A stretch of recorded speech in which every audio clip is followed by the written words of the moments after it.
என்னோட ப்ரெக்னென்சியில் 9th மந்தில் தான் எனக்கு டிஃப்ரெண்ட்டாக சாப்பிடணும்னு தோணுச்சு. என்னோடய ஹஸ்பண்ட், நீ என்ன வேணாலும் சாப்பிடு, ஆனால் வீட்டில் செஞ்சு தான் சாப்பிட்ணும், அவுட் சைட் ஃபுட்டுக்கு பிக் நோ சொல்லிட்டாரு.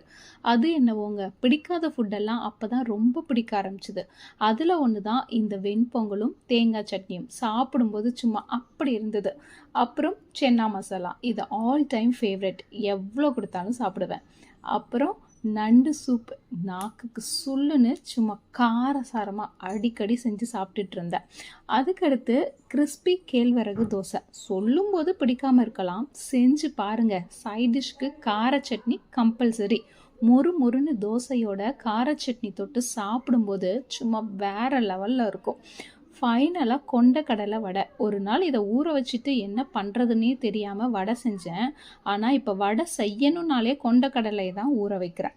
உங்கள் ப்ரெக்னென்சியில் என்ன மாதிரி ஃபுட்டெல்லாம் உங்களுக்கு சாப்பிட தோணுச்சுன்னு கமெண்ட்டில் சொல்லுங்கள்.